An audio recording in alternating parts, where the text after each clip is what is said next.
Good news, Mr. Green. Your car's ready. We inspected it, made the repair, and your car's being brought up for you right now.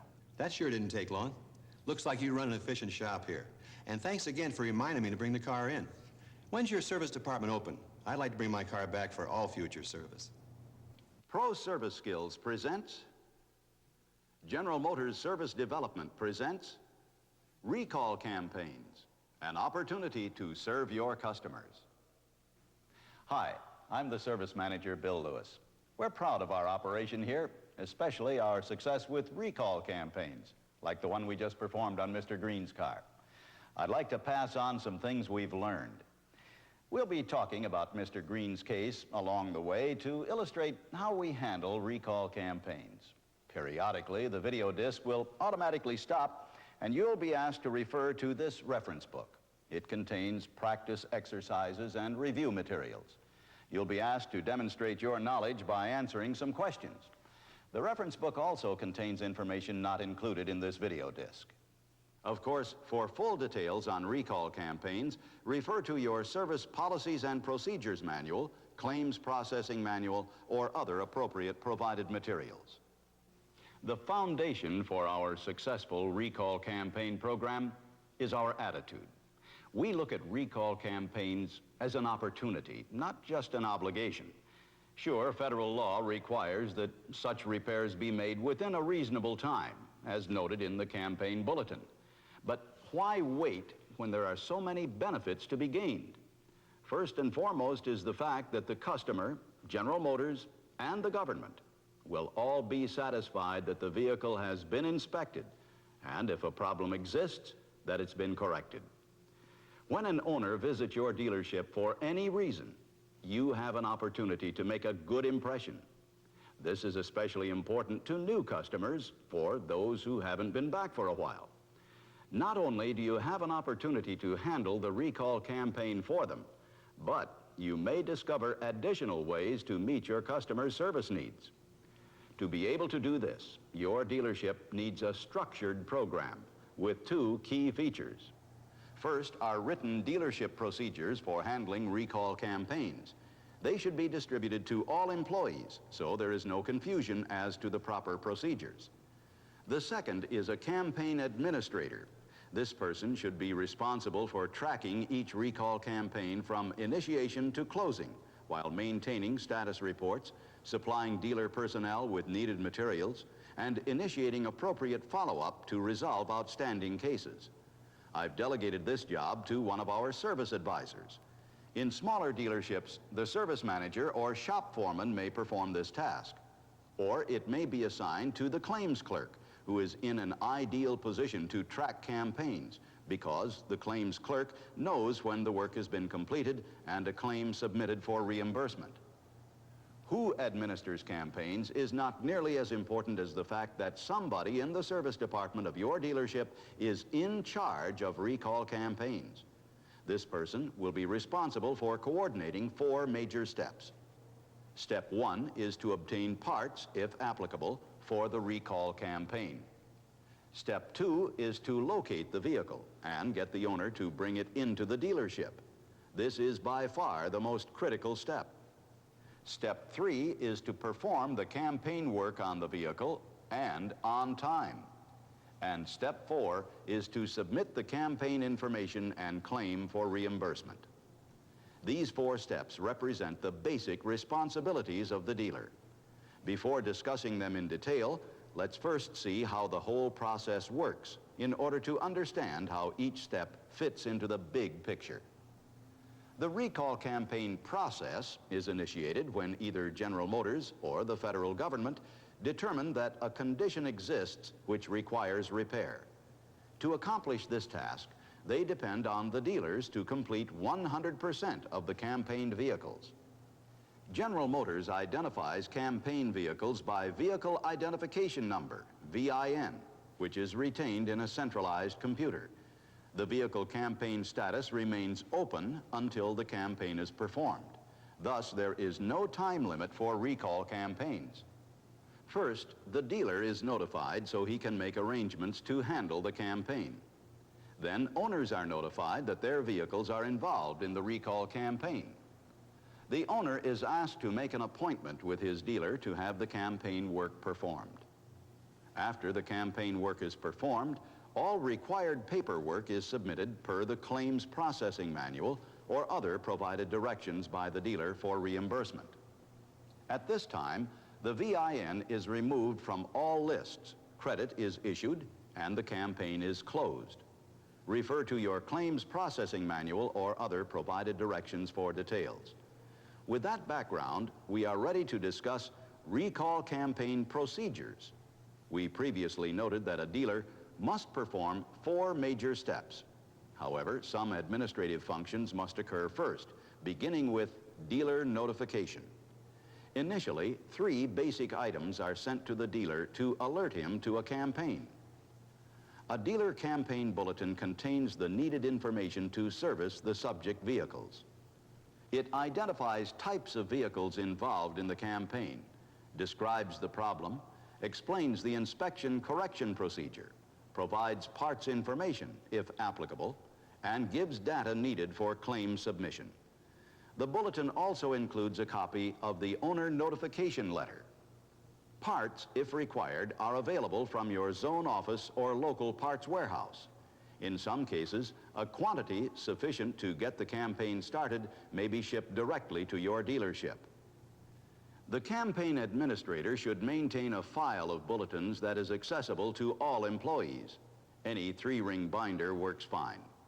The administrator should also alert dealership personnel about new campaigns and supply the information needed to carry out their duties. A quantity of campaign identification labels is also shipped with the campaign listing to the dealership. After a vehicle is serviced, the campaign number and dealer code are entered, and the label is affixed to the radiator core support. The dealer also receives a campaign initiation list, which identifies campaign vehicles by VIN. Owner name and address is also shown when known. Entries without name and address indicate that the vehicle is still in dealer inventory or has recently been delivered and the delivery information has not been updated at the time of the campaign announcement. In some cases, it may mean that no delivery information was ever received or that the vehicle registration is not available. The reasons are described in the reference book. The campaign administrator must carefully maintain the campaign list.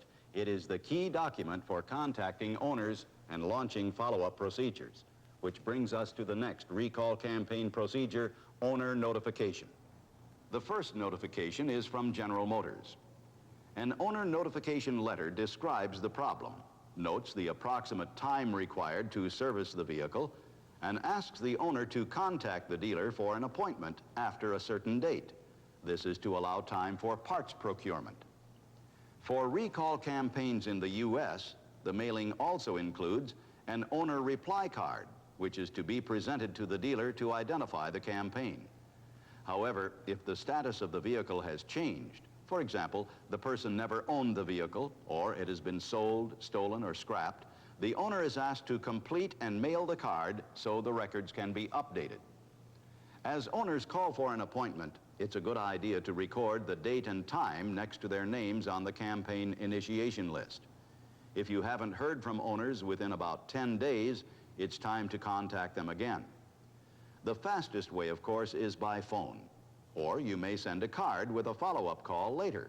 Whatever method you use, be sure to ask for an appointment and explain how long their vehicle will be in your dealership. Keep a record of campaign appointments. Be sure before you make one that your dealership is prepared to handle it on a priority basis. This means that parts and technicians are available. Also, let the dispatcher and service write-up people know the owner is coming, and the customer will be in and out of the dealership in the expected time. Campaign vehicles may not be located immediately for many reasons. For example, owner indifference may cause some to feel the campaign is not important. The owner may have moved. There may be a change in vehicle status, or it may be part of a fleet that is spread across the country. Details for handling these cases are included in your reference book. Several tools exist for tracking down these vehicles. For example, many GM dealers are using the new CRIS, Computerized Recall Information System. By dialing an access code and the vehicle identification number, you can immediately know the campaign status of any vehicle. It only takes seconds to check regular customers, transient owners, and new or used cars in your inventory. Before selling any new or used car, we run the VIN through Chris to be sure there are no outstanding campaigns. That way, we avoid asking the owner to tie up his vehicle at a later date to have the campaign performed. Beginning with 1981, all GM vehicles use a 17-digit vehicle identification number. Like previous 13-digit VINs, however, Chris needs only certain digits entered as explained in the Chris brochure. Dealers also receive a monthly audit report, which tracks campaign progress and provides you with a follow-up tool. This report consolidates information, which includes outstanding campaign vehicles by VIN, outstanding vehicles by campaign number, and in the U.S., names and addresses of owners assigned to the dealer. See your claims processing manual for details on your report. You'll find this report useful at the service write-up desk for a fast check of possible campaign vehicles. In fact, this is how we contacted Mr. Green, who you met at the beginning of the program. Our campaign administrator noted a new name and VIN, checked it out, and determined that an owner had moved to our area. So, as his servicing dealer, we gave him a call. Hello, Mr. Green. I'm the service advisor from Hometown, and I'm wondering if you've received a product recall notice to bring your car to a dealer. We have to inspect the outboard seatbelt anchor bolts. I don't think so. We just moved here. Why? What's wrong? Your letter probably hasn't caught up with you yet. GM has announced a recall campaign involving the inspection of your vehicle's outboard seatbelt anchor bolts. When would it be convenient for you to bring your car in? How about Tuesday morning? I work afternoons. The campaign administrator had just checked the stock of parts the day before, so he knew the part situation was okay. He wrote Mr. Green's name and phone number down on his campaign appointment list and informed the dispatcher and other service people that Mr. Green was coming in Tuesday morning. He emphasized that Mr. Green was a new customer and stressed the importance of making a good first impression. When Mr. Green arrived as scheduled, we were ready to give him the #1 priority treatment every customer deserves. One of our experienced technicians who had performed this campaign work several times inspected the car and made the repair in just a few minutes. He applied the campaign identification label, which had been properly completed, and Mr. Green was soon on his way as a satisfied new customer. Before the case was completely closed, however, the claims clerk had to submit a campaign claim. The campaign claim notifies the division that the campaign on the vehicle has been completed, obtains dealership credit for the inspection and campaign work performed, and removes the VIN from all campaign follow-up audits. That's how we handle recall campaigns. As you've seen, it's important to handle them promptly, and it pays to pursue the hard-to-locate owners. Of course, with any system, abnormal situations, problems, or exceptions can occur. The reference book explains how to handle these cases. I'd like to cover a couple of especially important points. First, if parts are involved, the parts manager must be informed of the campaign for work to flow smoothly. When we receive a campaign bulletin, a copy is immediately routed to the parts manager. He is asked to make arrangements for obtaining necessary parts. He is further asked to advise the date on which parts will be available to begin performing the campaign. Informing the parts manager about a campaign is most important because you cannot do anything until you have the right parts. So, before scheduling appointments with owners, check to be sure the parts will be on hand. We have set aside a special area of the parts department for campaigns, and we clearly identify each piece. However you store them, be sure everyone knows where. Also, frequently check the campaign parts inventory. Then make an appointment with the recalled vehicle owner when the parts are in. When the service department is overloaded and you can't give the owner prompt service, make an appointment for another day. Always check with the dispatcher before making any commitments. We have established a follow-up procedure to keep track of our campaigns. A simple log like this will do. We note each owner contact and when we expect the parts to be available and when the service department can do the work. If an owner doesn't keep an appointment, we make another contact and set up another appointment. Thus, we have a written record of our efforts in case there is ever any question of why a campaign is not closed. We also keep campaign information at the service write-up desk. For example, the campaign initiation list, the campaign reports for audit and follow-up on campaign progress, and other aids provided by our division. These items are of particular importance in checking vehicles that enter your service department against a reference of vehicle identification numbers. It's most important that this list be kept up to date with completions removed from the campaign listing. When we spot a vehicle that may be involved, we check to see if a campaign label is present. If it isn't, we dial Chris to quickly verify the latest status of the VIN. If the campaign work hasn't been done, we inform the owner and ask if we may perform it. This is a handy technique not only for your regular customers, but for transient owners, such as businessmen or vacationers who pass your way. Let's stop now for a review of what you've learned. To continue this program, press 1 on the touchpad.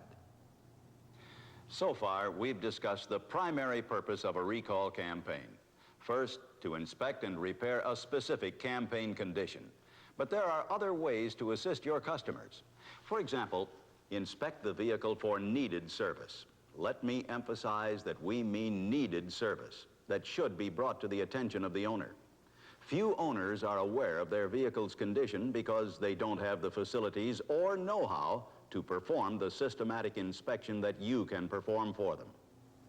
The reference book for this program gives some handy hints under the heading Techniques for Identifying Needed Service to assist in the inspection of vehicles. The needed service inspection consists of a systematic 5-step process. Here is a brief recap of the procedure we use at Hometown. Step 1 is to observe and listen for signs of unusual wear or abnormal noises from the time the vehicle enters the dealership. For example, tire wear may indicate misalignment. Noisy lifters may be caused by low or dirty engine oil. Step 2 is an inside inspection of the passenger compartment. Check the mileage on the lube sticker against the odometer. Verify that all lights and accessories operate properly. Pay particular attention to safety items, such as the brake pedal and seat belts. Step 3 is a walk-around inspection of the vehicle's exterior. Check for items such as worn wiper blades, damage to the body, glass, or trim, and uneven suspension. Step 4 is an under-the-hood inspection. Check for leaks, fluid and oil levels, and condition of filters, hoses, and wiring. Step 5 is to check the customer service file for the vehicle's maintenance history and any previous problems. With this information, you are in a good position to advise your customers about their service needs. We developed this handy service check form at Hometown to assure that all of our service customers, not just those in for a recall campaign, receive the best possible service advice. It is compatible with the 5-step process and lists specific items to be checked under various vehicle systems. If the service advisor or technician discovers a needed service that the customer should know about, the condition is described on the repair order. Our service advisor then consults with the customer. We explain that the vehicle was inspected at no charge as one of our extra services to alert the customer of conditions that they may not be aware of.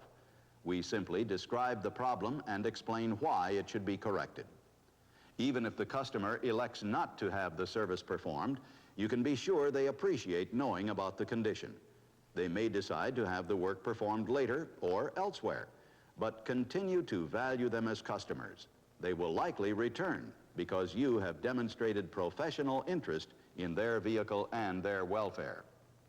Occasionally, when his vehicle is in for service, such as a recall campaign, a customer may express interest in buying another vehicle. If our customer demonstrates an interest in a new vehicle, our policy is to have our sales department contact him. Normally, the contact is made at a later date, so the customer doesn't feel pressured.